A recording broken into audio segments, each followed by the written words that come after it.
I'm really worried that the counter-offensive that was promised isn't working. There are small wins, but cracking that land bridge that Russia needs to control Crimea, which it took in 2014, may end up in a negotiation in which Russia, by bullying Ukraine, takes some of its sovereign land, its sovereign resources, and basically Russia wins a war through negotiations. And our next guest has written in some of his papers on the University of Bath that Kremlin is shifting the Russian rhetoric from what they call the special military operation to a warning of a forever war, this war of attrition. Let's welcome Stephen Hall, Russian and post-Soviet politics expert from the University of Bath. Hello, Stephen. Nice to have you.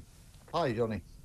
Thank you for coming on. And we have what I think Putin was banking on, which is an erosion of united support from the allies who aren't really allies. Hungary has blocked 50 billion euros, 43 billion pounds worth of EU aid for Ukraine, just hours after an agreement was reached on starting membership talks. This is a blow, isn't it? How are the EU and Britain going to get through this to continue supporting Ukraine, probably at the most important time in this near three-year war? Well, it is certainly a blow, although, as you alluded to, Ukraine is, you know, there was an agreement, at least with 26 member states of the EU, that Ukraine was going to begin moving towards membership. So Jens Stoltenberg, during his speech at NATO, said that perhaps governments can individually provide support for Ukraine, and that will certainly be the case for Britain and probably other countries as well. Poland, I'm sure, now with Donald Tusk as Prime Minister, will try and do that as well. So, yes, it is a blow, but I still don't think that we're quite at red alert in regards to limiting support for Ukraine. I think the West has become more apathetic. One only needs to see that in regards to the media. But it is certainly certainly, I don't think we've reached that stage yet that the West is fully tired of supporting Ukraine. Tell us about the wobble in the United States, because, of course, the funding is being blocked there too, isn't it? There's a real threat that Joe Biden wants to stem off. The funding is being blocked there, and the Republicans are starting their campaign for the presidential elections in 2024. And we know that, yes, there is a problem there. But I still believe, maybe I'm too optimistic, and that's you know, always dangerous, but I still believe that eventually, come the beginning of 2024, the Democrats and the Republicans will come to some sort of agreement and some support will be given to Ukraine. And that will also be the case in regards to the West, because, frankly, there has to be understanding that we cannot allow Ukraine to lose this war, because if we do, we will be back here again in a decade, which Olaf Scholz and others have alluded to again today, that we need to prepare for the future because of what happens if we don't support Ukraine today.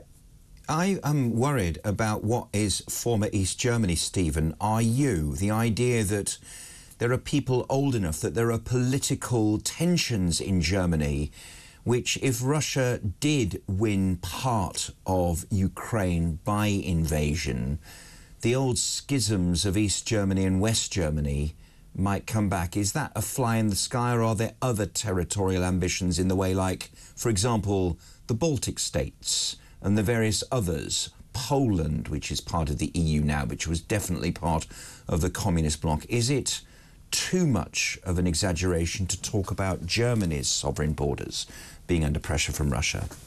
I mean, I'm going to. We hear rhetoric amongst Russian nationalists, the wet dreams of Russian nationalists, for want of a better phrase. But tomorrow, Berlin. I don't imagine that Putin would need to go to Berlin. I'm sure he would love to go back to Leipzig and Dresden, where he was based for a while during East Germany. All he would need to do is prove that NATO will not support its partners, its coalition. So that would just need to be, if he wanted to take that step, to go into the Baltics. But I think that is down the line, again, this comes back to the idea of it being a decade from now, the West will need to prepare. I don't think that Putin is prepared to go all out on NATO. I think at the moment the land grab of Ukraine, bringing Ukraine back under satrapy to Moscow is sufficient for him now. But of course, we don't know what will happen in the future, or what happens probably with Putin 2.0, because the jet man is in his 70s now, and that tends to be quite a good life in Russia. So it may be someone else in the regime in a decade's time, but certainly the West does need to prepare for what's coming. Now, Ukraine's air defence and mobile groups of drone hunters shot down 30 out of 31 Russian drones over 11 regions across the country today, the Air Force has said, amid the fog of war and the kind of the tensions between Russia's making advances, Ukraine's making advances, a real war of attrition. How is Ukraine doing in some of its fronts? Is it winning some key battles? I mean, I would say that it's taken back 50% of the territory that Russia took in after February 24th, 2022. So it's already done well. It's brought Russia to a standstill in terms of the second army of the world. The Russian army is probably not the second army in Ukraine at the moment. So it is, I would say, achieving a lot. And you look at the Black Sea, Ukraine doesn't have a navy. It's a few gunboats, and yet it's managed to stop the Black Sea Fleet, the great symbol of Russian military might. And so I would say that Ukraine has done a sterling job with the limited support, and I use that, unfairly. Perhaps the West has remained remarkably united over this time, but it hasn't given Ukraine what it needs to win this war quickly, and that has always been the major problem. So Ukraine has done very well, I would say, and it has also managed to hold the front line. It's also managed to push Russia back in some places. Yes, Russia is focused on Avdiivka and Bakhmut, but it still hasn't achieved taking these places. Marinka as well has been under attack by the Russian armed forces for the better part of a year, still hasn't fallen. So I would say the Ukrainians are doing an excellent job with what little they've been given. Can we talk about the tensions inside Ukraine? Because at the beginning of this war, the older generation of nominal Ukrainians who are in fact Russian speakers, but who have been part of the state of Ukraine since it declared its independence, can't believe that Russia would exact such pain and misery and war upon them when their fathers, their grandfathers, fought for the Red Army against the Nazis in the Second World War. As this war intensifies, Stephen, and as it gets to 3 years, how important is that Russian-speaking part of the Ukraine?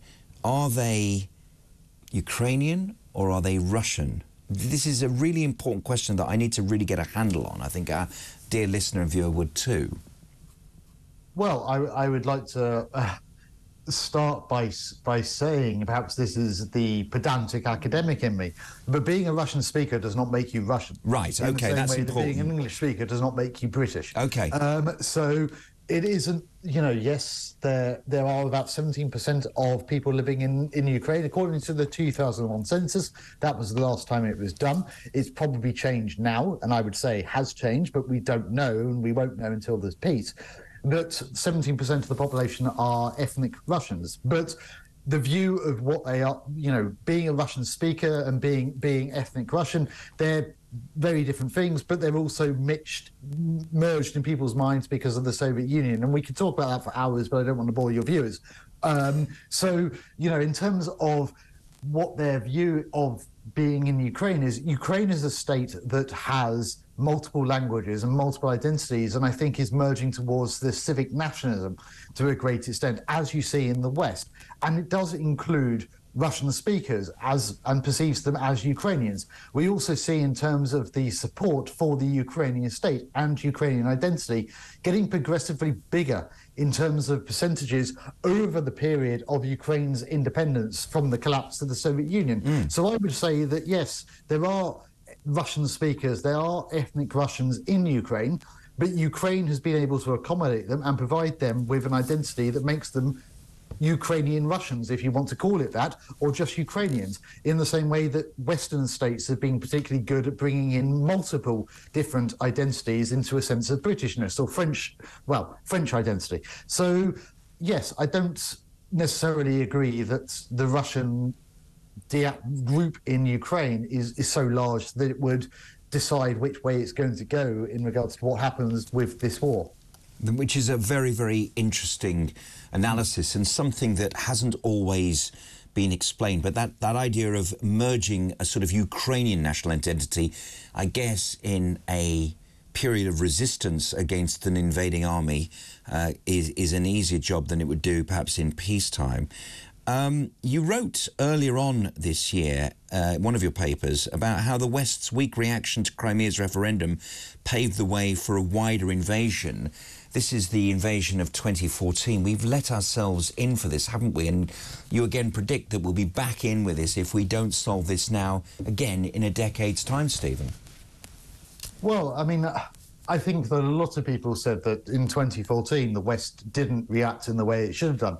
There were a few sanctions regarding the annexation of Crimea. The sanctions got bigger because of MH17, the shooting down of that airline that killed 298 Dutch citizens, I think. Yeah. But that's only when the sanctions really increased in 2014. And I think Putin was expecting the same reaction from the West again, you know, that Ukraine is within Russia's sphere of influence. And there are, of course, other issues, the lack of intelligence within the Russian community, but also the security services providing intelligence to Putin, I should say.